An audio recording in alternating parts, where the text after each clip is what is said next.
Welcome to Music Matters, on KMKR, LP, 99.9, FM. Where music brings community together. And now your host, Tyler Woods. Hi, this is Tyler Woods. You're listening to KMKR LP 99.9 FM, Tucson. And guess what? Yep, music matters. And today in the studios, we have the infamous Virginia Cannon. Welcome, Virginia. Hey, Tyler. Thank you so much for having me. Yeah. Such an honor to be on your show. I'm honored to have you. And if you guys don't know who Virginia Cannon is, then you don't read the weekly or you don't see all the advertisements. But I'm going to let her tell you who she is here in Tucson. Well, I'm a longtime songwriter advocate, for sure. I moved here from Nashville in 2016 to take care of my dad, who passed away at 94, which is respectable. And then once he passed away, my intent was to move back to Nashville. But it really, the climate in Nashville changed so much, I think, from that silly little TV show, Nashville. Suddenly, people were moving in droves, thinking it was going to be easy to get a record deal, easy to get a publishing deal, and it got too expensive. And I just thought, let's see what's going on here in Tucson. So I started to really focus on Tucson songwriters. And I noticed, I started going out to the songwriter shows and the open mics, and I noticed that there didn't seem to be a lot of collaborating going on. And so it's been my goal to change that environment and create an environment where songwriters talk to each other and help each other, and musicians work with each other. And so luckily Greg Haver over at Monterey Court gave me a shot. So I do a third Thursday of every month. I do a traditional Nashville-style songwriting rounds. I do 2 rounds of 3 songwriters each, swapping songs. And then I have a headliner, which is a band or sometimes a trio that fill an hour, with original music. And I've been doing this, almost 3 years now. And it's just been brilliant. The feedback that I'm getting from these songwriters has been so rewarding. Sure. And just the things that I'm hearing, one of the first things I heard was, how come everybody in Nashville wants to co-write? Nobody co-writes here.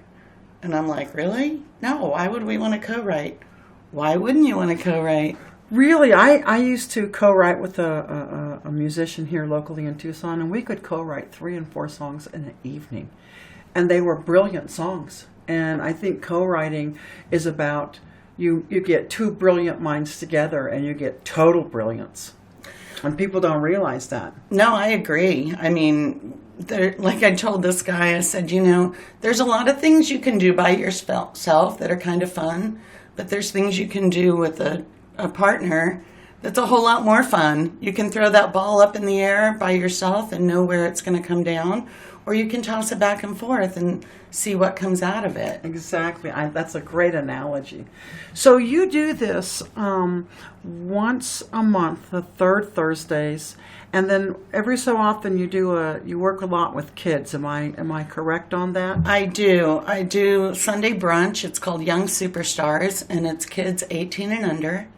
And it's the 5th. Every time there's a 5th Sunday of the month, then I get to do it. So okay. I did that December 29th. There's another one coming up March 30th, I believe. Oh, nice. But yeah, I've been working with kids in the community a lot. And I started doing it at first just to give them performance opportunities, real life opportunities. And it really took off. And I started here with Allegro School of Music as a live performance coach. And when I first went in 3 years ago to talk to them, they're like, what's a live performance coach? And I said, well, these kids come in for their piano lesson, their guitar lesson, their vocal lesson. And then what? Then what are they going to do with it? What I do is I work with them to get them on real stages, to understand what's a monitor, what does the sound guy do, how do you use the microphone properly, how do you connect with the audience, how do you bring the audience into your show. And it's just been so rewarding to watch these kids blossom and it's something I'm really committed to. I did it in Nashville, pretty much full time. I was working with kids. I was also hosting a songwriter show there, a weekly show that I did for 8.5 years. Nice. And so that's when I really started connecting with songwriters, and it was Nashville, you know. I had John Oates from Hall & Oates on the show. I had Paris Delaney from Sonia Dada. I had the guy that wrote It's 5 O'Clock Somewhere, the gal that wrote Wide Open Spaces. I just had a lot of really famous people that would come play the show along with the budding songwriters because it was fun and they liked doing it. Well, I think it's encouraging too. I think it's really encouraging when I was in high school, I had a column called Mind Over Music, and I got to have lunch with Harry Chapin. Nice. I sat with Randy Newman. I got to talk with Elton John, Olivia Newton-John. I mean, I had all these people, and I was this young 17-year-old, and they always had advice. And they were always more, I mean, Harry Chapin took me out for lunch, and he said, you know what your problem is as a journalist is because you're young, you don't think you can get out there. And he goes, interrupt them. He goes, and I was staring at you for you to talk to me, and you got too shy. And I was like, great advice, thank you. And he was really, really, these people are very kind. And in a sense, I think that's what you do, is you. Now, do you work with Allegra for coaching? I don't work for them any longer. Uh-huh. They kind of set me free because I didn't really fall into their format of, here's a lesson, here's a lesson. If my kids had a big performance, I would need extra lessons, Right. which they graciously allowed. And they sponsor your show. And they for the sponsor kids. my songwriting show, so I have nothing but great things to say about them. They Right. accommodated me, but it was a scheduling issue, I think, Sure. at some point, because when I got to get kids ready for a big performance, I got to do what I got to do. So I've just been coaching privately, which has worked out great. Allegro has been amazingly supportive. They sponsor my songwriting show every month. And they've just been really encouraging and helpful, and I can't say enough about their instructors are amazing. They do a really good job in this community. Awesome. Well, we're at the 7-minute mark, so I'm going to play some music real quick. I've asked Virginia to select 3 songs that she thought we could play over the air, and at the end of her interview, I'll tell you which 3 songs they are and who they were by. But for now, here's the first one.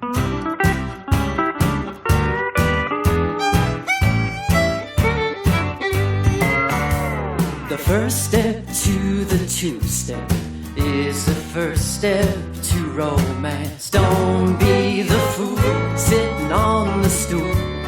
Ask her to dance. The first step to the 2-step is be willing to take the chance. Walk up to the girl, give it a whirl. Ask her to dance. Get up and ask her to dance. Hitch up your cowboy pants. You don't know what you're missing. It might lead to kissing. Ask her to dance. Get up and ask her to dance. Or take her by the hand. You don't know what you're missing. It might lead to kissing. Ask her to dance.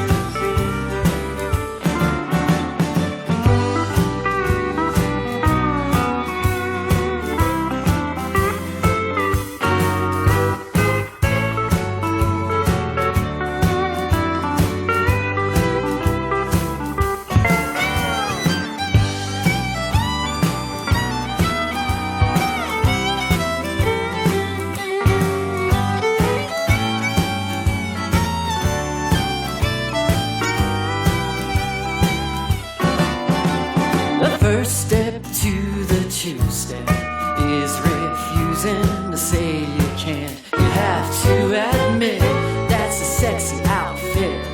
Ask her to dance.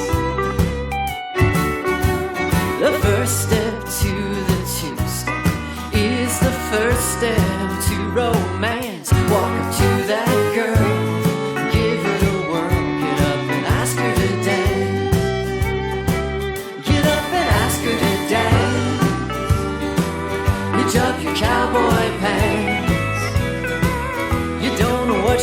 missing, it might lead to kissing. Ask her to dance. Get up and ask her to dance. Or take her by the hand. You don't know what you're missing, it might lead to kissing. Love to see those denim diamonds glisten. The floor is calling, you better listen. Ask her to dance.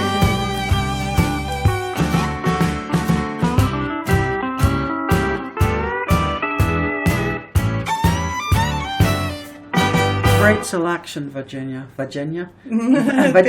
Yeah. Virginia. Good selection there. And so, so you were telling me that you enjoy working with kids. I do, very much. What is it about young souls do you like? They're not jaded yet. Maybe it's that. And they're just sponges. And when you all of a sudden see that light bulb go off over their head, you go, oh, yes, I got through to them. And watching their confidence build. Like the first time they get on a stage and there's all these strangers in front of them and they're like, oh my God, oh my God. And then after the first song, all these strangers are clapping for them. All of a sudden, this adulation makes them want to do it again. I always tell the parents, the first time you're doomed, they're going to want to keep doing it, and they do, because it's amazing to them. Like, these complete strangers are excited about what they're doing and appreciate what they're doing.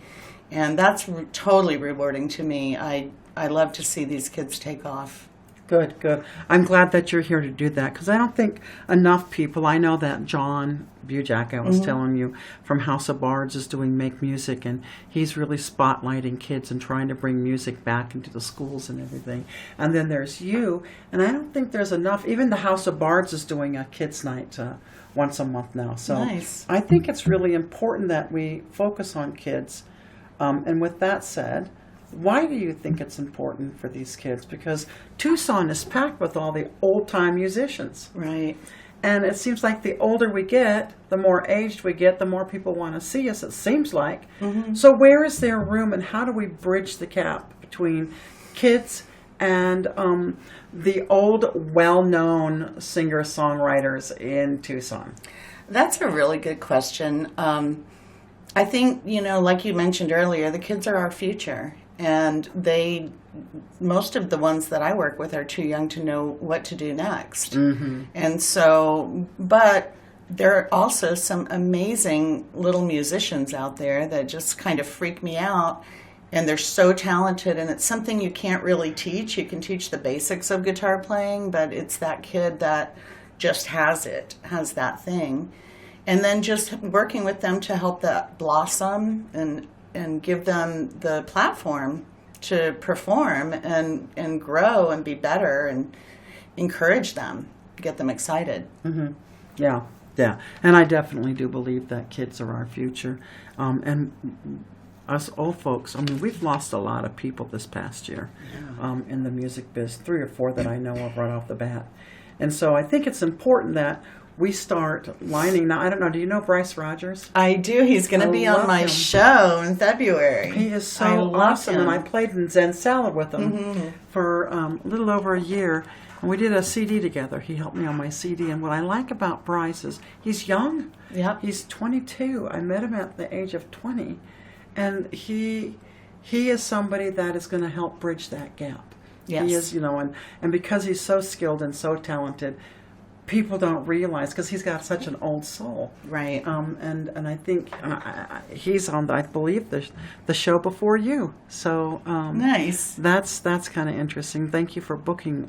Of course. I'm going to put him up with 16-year-old Lauren Lawson. Oh, wow. Okay. She's a very accomplished singer-songwriter. She was top 10 in Oro Valley's Got Talent 2 years in a row. She was top 10 in Passport to Nashville, and was one of 5 that got a judge's pick. Wow. And the funny thing was, her judge's pick was with Liz Marin, who is a big-time song plugger, independent song plugger in Nashville.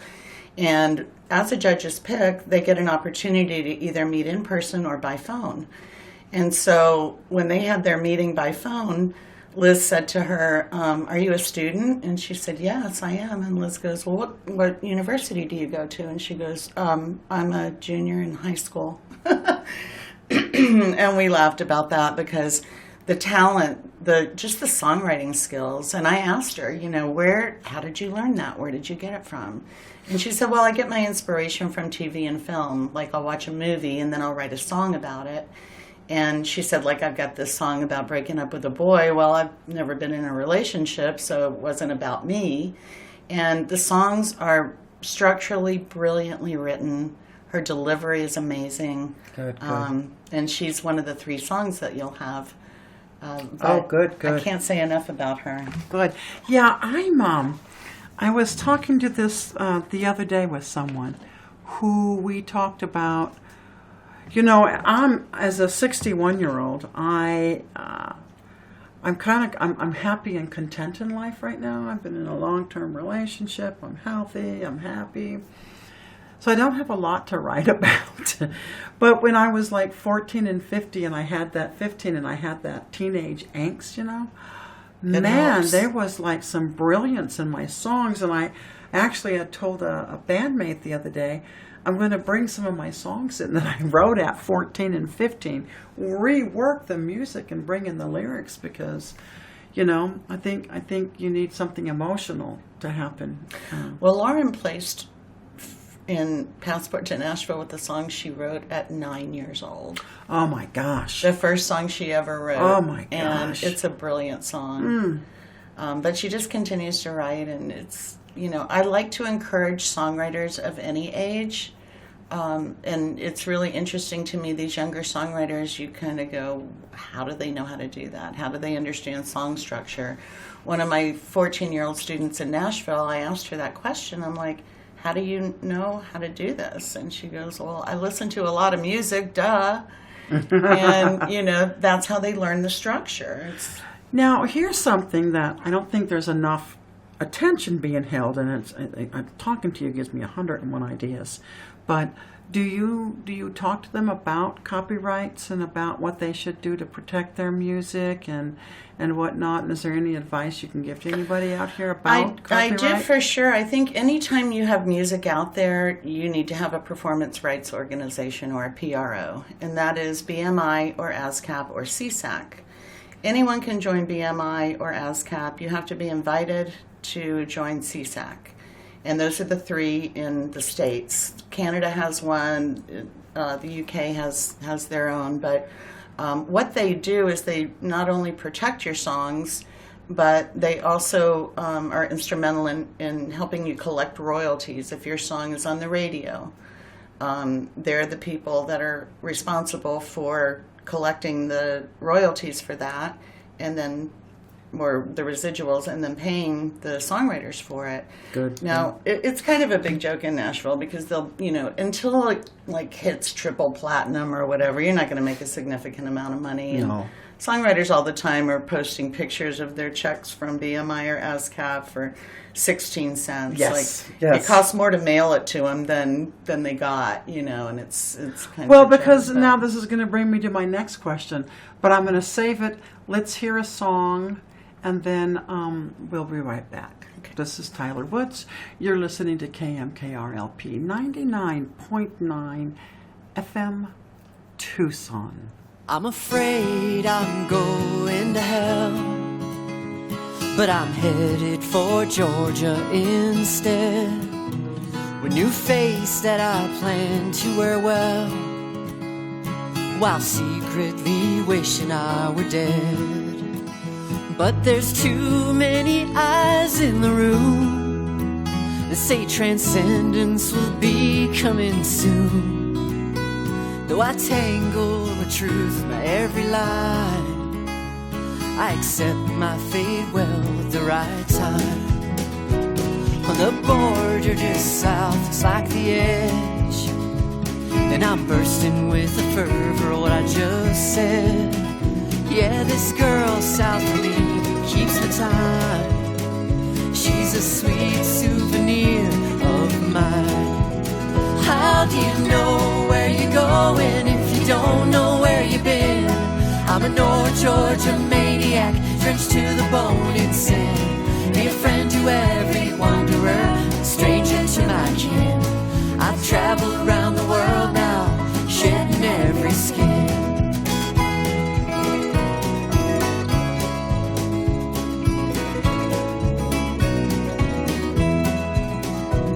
The snake was the enemy of man, but we all do the best that we can.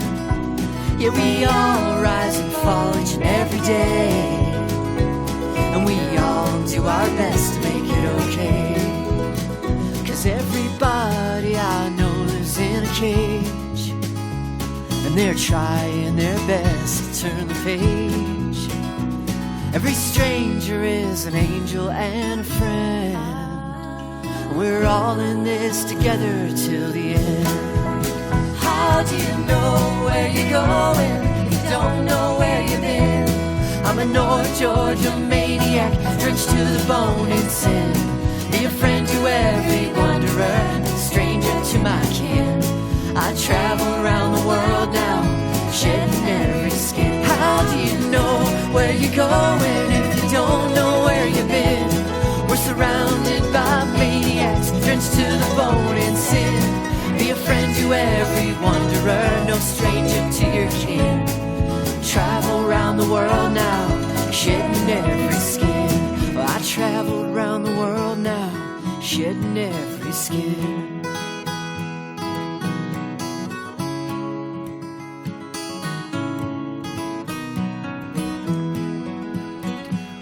Once again, Virginia, your taste in music is impeccable. Thank you. So let's talk about something that I try to talk with every one of my guests, and that is, how do you think technology has affected performances these days?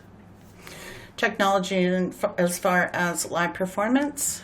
Well, technology as far as anything. Like, I mean, we're in my studio. Right. And we're on, I've got like a $300 mic and a $300 program. So I have a recording studio for under $600. Nice. So that's thanks to technology. Right. But I've also noticed, I don't know if you noticed with my computer or anything, it's got no CD player. So when people go to shows and they're selling their CDs or they're doing their merchandise, that a lot of people don't even have CDs, players at home. So the next best thing is to get it on Spotify, Bandcamp, all these things. iTunes, and it's starting Apple to Music. change the way music is. And like you said, you have to have someone listen to you like 2,000 times to get 15 cents. So what do you think about technology? I'm, by the way, a huge fan of it. I'm just concerned. Well, I believe that, okay, let's go way back to Taylor Swift. When I was living in Nashville and Taylor Swift was a teenager, and her dad had a lot of money and was putting it behind her and hired like the best songwriters, Liz Rose, Robert Ellis Orrall, to co-write with her and basically taught her how to write songs.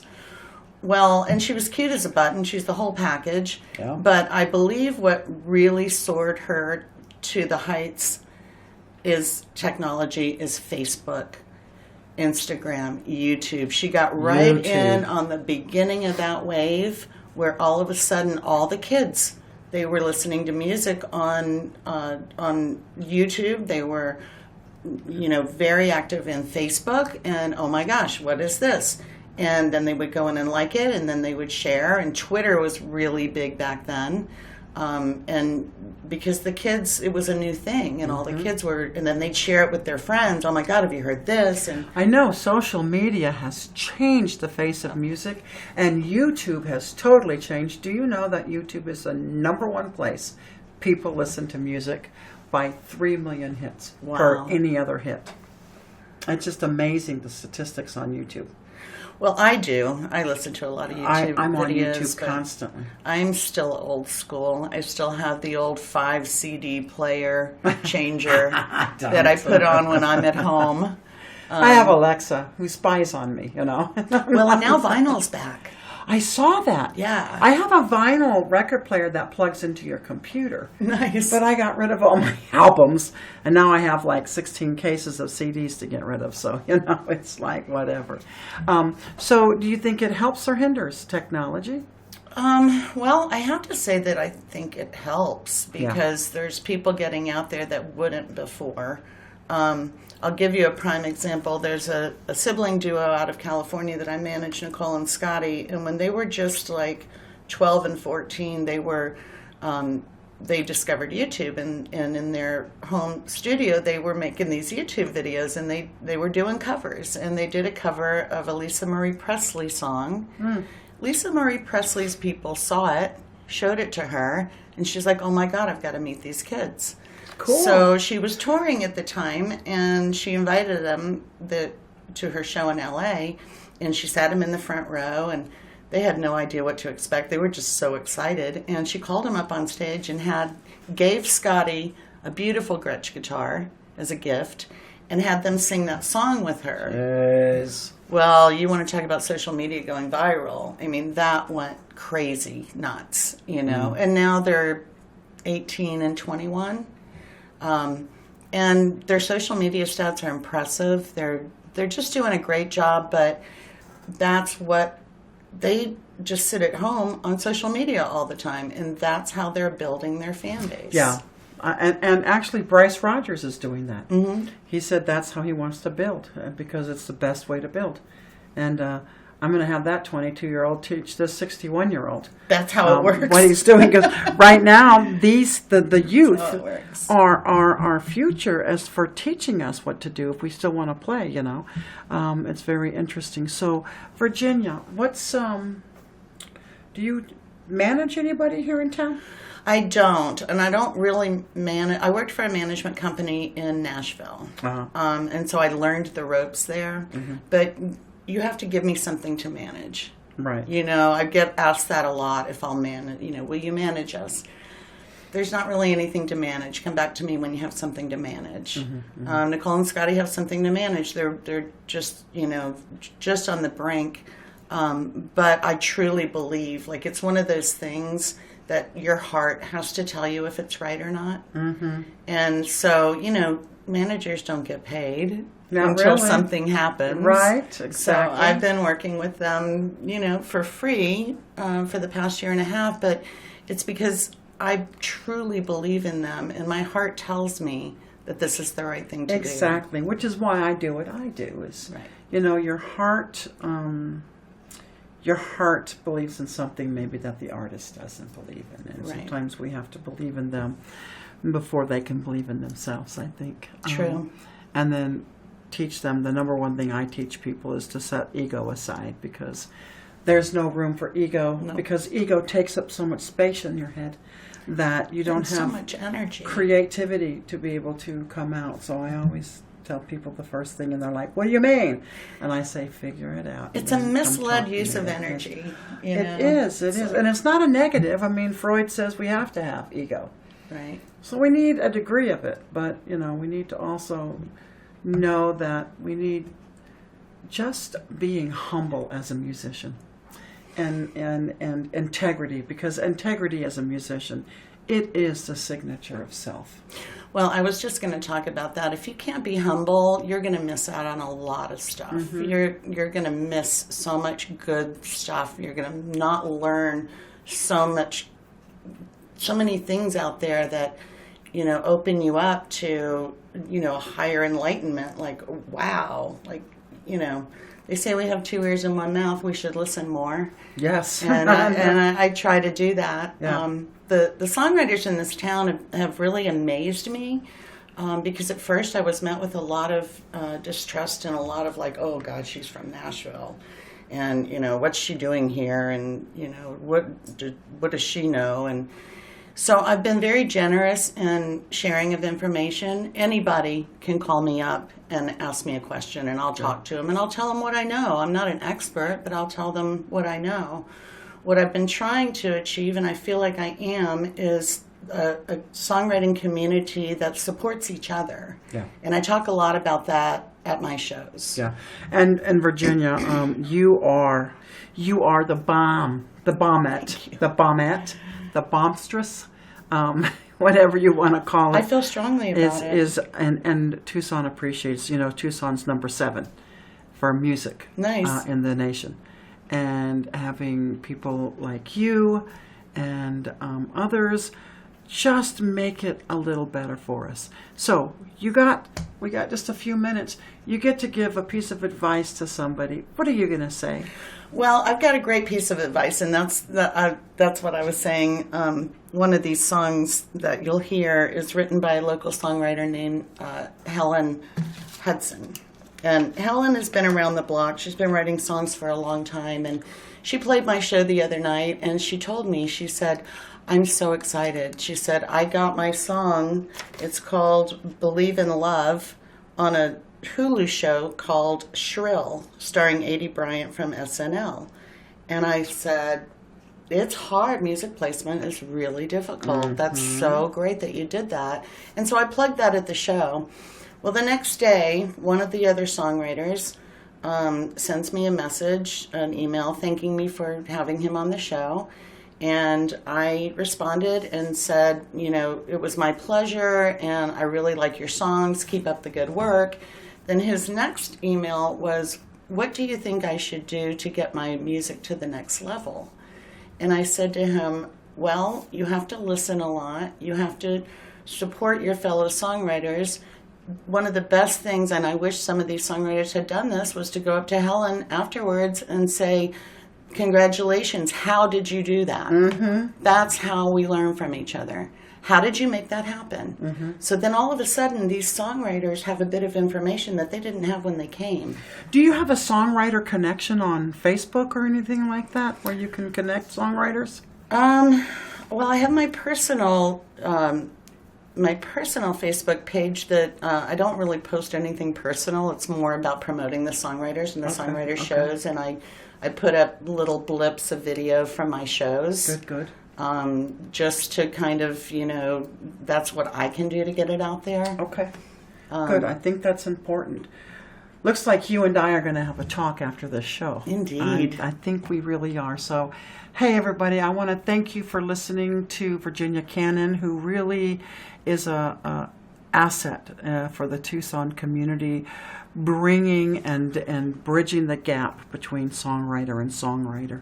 And she's trying to bridge that gap, trying to have songwriters collaborate more, trying to do more with songwriters, and trying to give simple, basic instructions on how to get out there. Do I have all that correct? You do. Thank you so much. I would say you are one of the more intriguing guests I've had, so thank you. And this is Tyler Woods. You're listening to Music Matters. We're going to hear one more song Virginia has suggested for us to listen to, and I'll be right back. See you on the other side of this next song. I see you hanging with these other girls. You don't even know their names. I see you breaking all of their hearts. You think that they're all the same. Treat me good, treat me right. Don't go sneaking out at night. I don't wanna see you around her. Where'd you go? Do you care? No thought of me. Is that fair? Is this really worth all the trouble? No, I'm not gonna cry for you. Yeah, you decide what you do. You let me down today. I don't wanna see your face. Looking around, I'm nowhere to be found. Little and right, I'm nowhere in sight. You're not gonna see me again. No, I'm not gonna cry for you. No, not today.